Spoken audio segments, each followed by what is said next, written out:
أعوذ بالله من الشيطان الرجيم. بسم الله الرحمن الرحيم. إذا وقعت الواقعة ليس لوقعتها قاذبة خافضة رافعة إذا رجت الأرض رجا وبست الجبال بسا فقالت هباء منبثا. صدق الله العظيم.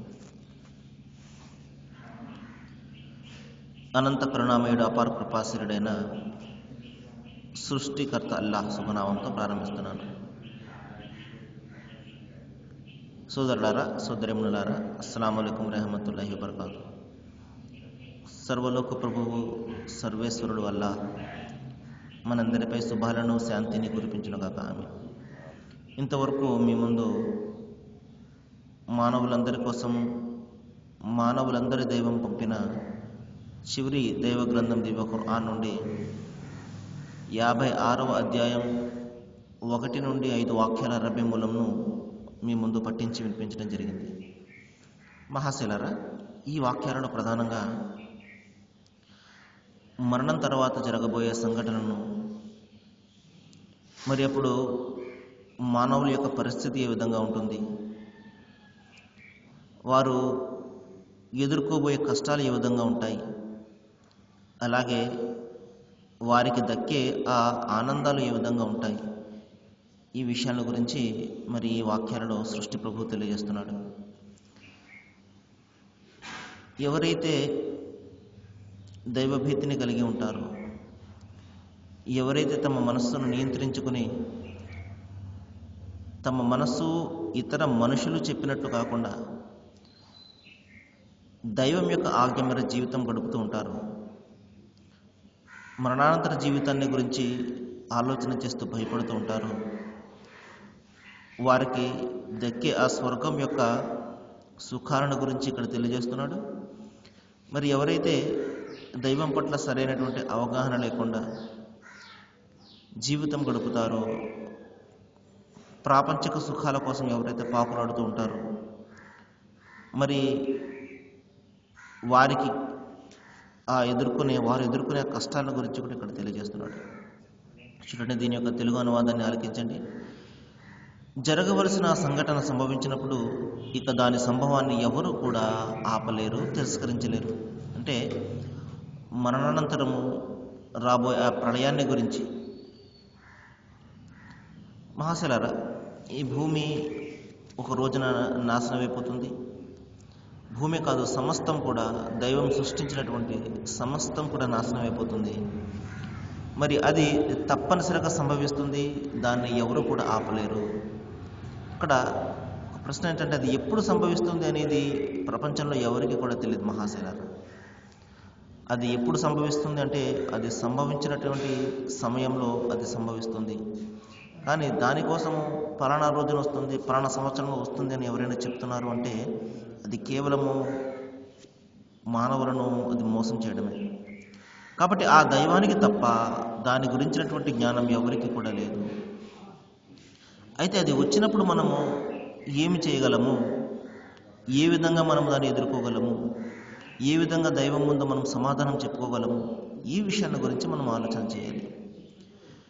మరి చూడండి, దైవం తెలియజేస్తున్నాడు, అది తారుమారు చేసే ఆపద అవుతుంది. అదేదో ఆనందకరమైనటువంటి విషయం కాదు ఎంత మాత్రం కూడా. మనిషి దాని గురించి తొందర పెడుతున్నాడు, ఇంకా ఎప్పుడు వస్తుంది అని. అది ఆనందించే సమయం కాదు, తీవ్రమైనటువంటి ఆపదల సమయము. ఆ రోజున భూమి మొత్తం ఒక్కసారిగా తీవ్రంగా ఊపివేయబడుతుంది. చూడండి, చిన్నపాటి కుదుపులకే భూకంపం వచ్చి మనము అటు ఇటు చల్లాచెదరగా అయిపోతుంటాం. పెద్ద పెద్ద భవనాలు సైతము మరి కూలిపోతుంటాయి చిన్న చిన్న కుదుపులకి. అలాంటిది ఒక్కసారిగా భూమి అటు ఇటుగా ఊపివేయబడుతుంది అంటే పరిస్థితి ఏ విధంగా ఉంటుందో చూడండి. పర్వతాలు చెదిరిపోయినటువంటి ధూళి రేణువులు మాదిరిగా తుత్తు నేలైపోతాయి. మనం చూస్తున్న పర్వతాలు ఎంతో స్థిరంగా కనబడుతుంటాయి, కానీ అవి ఆ విధంగా స్థిరంగా ఉన్నాయి అంటే భూమి ఆకర్షణ శక్తి కారణం, దాన్ని పట్టి ఉంచే భూమి ఆకర్షణ శక్తి కారణం. కానీ ప్రళయ దినాన్న ఆ భూమి ఆకర్షణ శక్తి పూర్తిగా అంతమైపోతుంది. అవన్నీ కూడా ఏ విధంగా అయితే ధూళి రేణువులు చూడండి, దూది పింజలు ఏ విధంగా అయితే ఎగురుతుంటాయో అదేవిధంగా పర్వతాలు అటు ఇటు ఎగిరి చెల్లా చెదిరిపోయి మరి మనుషుల మీద పడిపోతుంటాయి. మరి అప్పుడు మన పరిస్థితి ఏమవుతుందో దైవం తెలియజేస్తున్నాడు. మరణం తర్వాత లేపబడినప్పుడు మీరు 3 వర్గాలుగా విడిపోతారు. 3 వర్గాలుగా మనిషి విడిపోవడం జరుగుతుంది. 1 కుడి పక్షం వారు, 2 ఎడమ పక్షం వారు, 3 ముందు వారు. 3 వర్గాలుగా మానవులందరూ కూడా చీలిపోతారు. అందులో కులమతాలు ఉండవు, వర్గ విభేదాలు ఉండవు, ప్రాంత భేదాలు ఉండవు. మొత్తం మానవులందరూ కూడా 3 వర్గాలుగా మారిపోతారు మహాశైలారా. మొదటి పక్షం వారు ముందుండేవారు, తర్వాత కుడి పక్షం వారు, తర్వాత ఎడమ పక్షం వారు. మరి వీరికి దక్కే ఆ పర్యావసనాల గురించి దైవం తెలియజేస్తున్నాడు. చూడండి, ముందుగా కుడివైపు వారిని గురించి చెప్తున్నాడు. కుడివైపు వారు అంటే ఎవరైతే దైవభీతిని కలిగి ఉంటారో, ఎవరైతే తమ మనస్సును నియంత్రించుకుని మరి ఏదైతే దైవం ఆజ్ఞ ఇచ్చాడో దాని ప్రకారం జీవితం గడుపుతూ ఉంటారో వారిని కుడిపక్షం వారుగా దైవం పేర్కొంటున్నాడు. అంటే వీరు స్వర్గపు వాసులు అన్నమాట. మరి ఎవరైతే దీనికి వ్యతిరేకంగా దైవం పట్ల సరైనటువంటి అవగాహన లేకుండా జీవితం గడుపుతారో, సాటి మానవులను ఎవరైతే దైవాలుగా ఆరాధిస్తూ ఉంటారో, దైవాజ్ఞ ప్రకారం కాకుండా తమ మనస్సుకు నచ్చిన విధంగా ఎవరైతే మరి నడుచుకుంటూ ఉంటారో వాళ్ళను మరి ఈ నరకవాసులుగా పేర్కొంటున్నాడు. వాళ్ళను ఎడమ పక్షం వారిగా మరి చెప్తున్నాడు. ఇక ఇంకా ముందుండేవారు అంటే చేయవలసిన దానికంటే కూడా ఎక్కువగా చేసి దైవానికి దగ్గరయ్యేవారు, వారిని ముందు వారుగా దైవం పేర్కొంటున్నాడు. మరి చూడండి, వీరికి బంగారు జరతారుతో అల్లినటువంటి ఆసనాలపై దిండ్లకు ఆనుకొని ఎదురెదురుగా కూర్చుని ఉంటారు. అంటే స్వర్గంలో వారికి దక్కే ఆ సుఖాలను, ఆనందాలను గురించి దైవం తెలియజేస్తున్నాడు. బంగారు జలతారుతో అల్లినటువంటి ఆసనాలపై దిండ్లకు ఆనుకునే వారు ఎదురెదురుగా కూర్చుని ఉంటారు. మరి వారి ముందు అన్ని రకాల ఆహార పదార్థాలు, పానీయాలు పెట్టబడతాయి. వారు వాటిని అమితంగా తీసుకుని మరి ఆనందిస్తూ ఉంటారు. అన్ని రుచికరమైనటువంటి పండ్లను కూడా వాళ్ళ ముందు ఉంచబడడం జరుగుతుంది. మహాశైలారా, ఇవి వారు ప్రపంచంలో చేస్తూ ఉండినటువంటి పనులకు ప్రతిఫలంగా లభిస్తుంది. ఊరికి లభిస్తుందా? అది ఇంకెంత మాత్రం కూడా కాదు. ఎందుకంటే తమ మనస్సును వాళ్ళు నియంత్రించుకున్నారు. వ్యర్థ విషయాల వైపునకు వెళ్లకుండా తమ మనస్సును నియంత్రించుకున్నారు. మరి ఏదైతే దైవానికి అయిష్టమైనటువంటి విషయాలో వాటికి దూరంగా ఉన్నారు వాళ్ళు. అందుకనే ఆ రోజున మరణానంతరము వారికి ఆ స్వర్గం దక్కింది. మరి అక్కడ వారు ఏ వ్యర్థమైనటువంటి విషయాలు కానీ, పనికిమాలినటువంటి విషయాలు కానీ ఏ మాత్రం కూడా వినరు. అవన్నీ కూడా ఈ ప్రపంచంలో మహాశైలం. స్వర్గంలో అటువంటి విషయాలు ఏమీ కూడా ఉండవు. ఇది ముందు వారు అంటే ఎవరైతే దైవాన్ని ఇంకా బాగా ప్రసన్నం చేసుకోవాలి, ఇంకా ఆయనకు దగ్గర అవ్వాలి అని ఎవరైతే ఈ విధంగా కృషి చేస్తారో వాళ్ళు ముందు వాళ్ళు. ఇక కుడిపక్షం వారి యొక్క స్వర్గపు సుఖాలను గురించి దైవం తెలియజేస్తున్నాడు. కుడిపక్షం వారి యొక్క అదృష్టాన్ని గురించి ఏమని చెప్పాలి? వాళ్లకు ముళ్ళు లేనటువంటి రేగు చెట్లు, అరటి పండ్ల గెలలు, దూరంగా వ్యాపించి ఉండే దట్టమైనటువంటి నీడలు, మరి ఎల్లప్పుడూ కూడా ప్రవహించే మరి పాల కాలువలు, తేనె కాలువలు, మంచినీటి కాలువలు, ఇవన్నీ కూడా మరి కుడిపక్షం వారు అంటే వారు కూడా స్వర్గవాసులే, వాళ్ళకి లభిస్తాయి. మరి అంతేకాదు సుమా, వారు కూడా ఎత్తైనటువంటి ఆసనాలపై కూర్చుని వాళ్ళు స్వర్గపు ఆ దృశ్యాలను చూసి ఆనందిస్తూ ఉంటారు. మరి వారితో పాటు వారి భార్య బిడ్డలను కూడా, ఒకవేళ వారు కూడా విశ్వాసంలో వాళ్ళను అనుసరిస్తూ ఉన్నట్లయితే వాళ్ళను కూడా మేము కలిపి ఆ స్వర్గంలో ప్రవేశింపజేస్తాము అంటున్నాడు. మహాశైలారా, ఇంకా అంతేకాదు, అక్కడ వారు ఆనందంగా ఉంటారు. తమ భర్తలను అమితంగా వారు ప్రేమిస్తారు. మరి ఇక్కడ చిన్న చిన్న కోట్లాటై జరుగుతుంటాయి భార్యాభర్తల మధ్య, కానీ స్వర్గంలో అలాంటి ఏమి కూడా ఉండవు. వారు ఎంతో అన్యోన్యంగా ఉంటారు. అంతేకాదు సుమా, మరి ఇవన్నీ కూడా ఎవరైతే ఈ ప్రపంచంలో మరి ఏదైతే దైవం ఆజ్ఞ ఇచ్చాడో దాని ప్రకారం జీవితం గడుపుతారో ఇది వారికి లభించే ఆ సుఖాలు. ఇక ఎడమ పక్షం వారు అంటే దుర్మార్గులు అనండి, ఏదైతే దైవం ఆజ్ఞాపించాడో దానికి వ్యతిరేకంగా నడుచుకునేవారు అనండి, ప్రపంచం వెనుక పరుగులు తీసేవారు అనండి, ఏదైనా అనుకోండి, వారిని ఎడమ పక్షం వారు నరకవాసులు. వారి యొక్క దౌర్భాగ్యాన్ని గురించి దైవం తెలియజేస్తున్నాడు. తీవ్రమైనటువంటి వడగాలుల మధ్య సలసల కాగే నీటిలో నల్లటి పొగల నీడలో వారు ఉంటారు. చూడండి, చిన్నపాటి నిప్పు ఏదైనా చేతికి తగిలితే మరి చెయ్యి మనకు మండిపోతుంటుంది, 4-5 రోజులు పడితే కానీ అది తగ్గదు. అలాంటిది చుట్టూ కూడా అగ్ని, అక్కడ వస్తువులన్నీ కూడా అగ్నివే.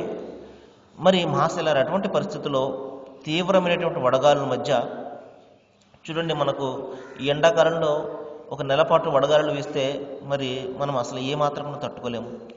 అలాంటిది జీవితం అంతా కూడా వాళ్ళు మరణం లేనటువంటి జీవితంలో వడగాలుల మధ్య ఉంటారు.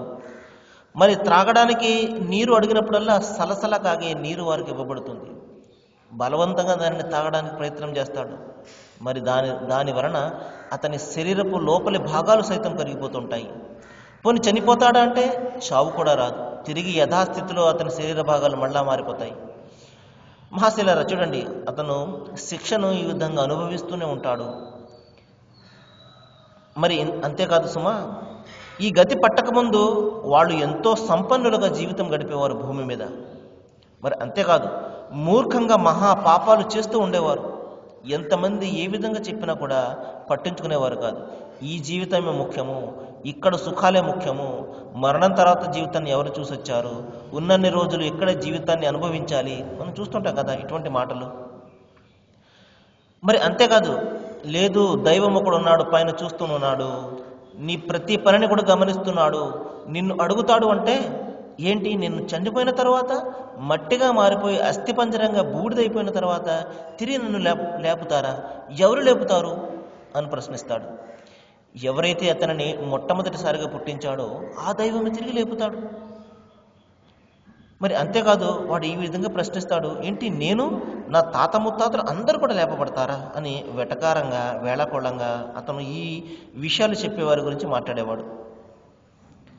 అప్పుడు ఆ చెప్పేవాళ్ళు ఈ విధంగా చెప్పేవారు, నిశ్చయంగా మిమ్మల్ని అందరినీ కూడా, మనలను అందరినీ కూడా దైవము లేపడం జరుగుతుంది. ఎందుకంటే మనము చేసే పనికి సంజాయిషి ఇచ్చుకోవాలి, మనము చేసే పనికి జవాబు చెప్పుకోవాలి.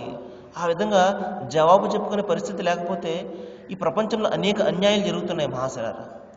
మరి అన్యాయాలు జరుగుతున్నప్పుడు అన్యాయానికి గురైన వారికి న్యాయం ఎక్కడ దక్కుతుందో ఒకసారి మనం చూడండి, ఆలోచన చేయండి. మన ప్రభుత్వాలు ఎంతమందిని శిక్షించగలుగుతున్నాయి?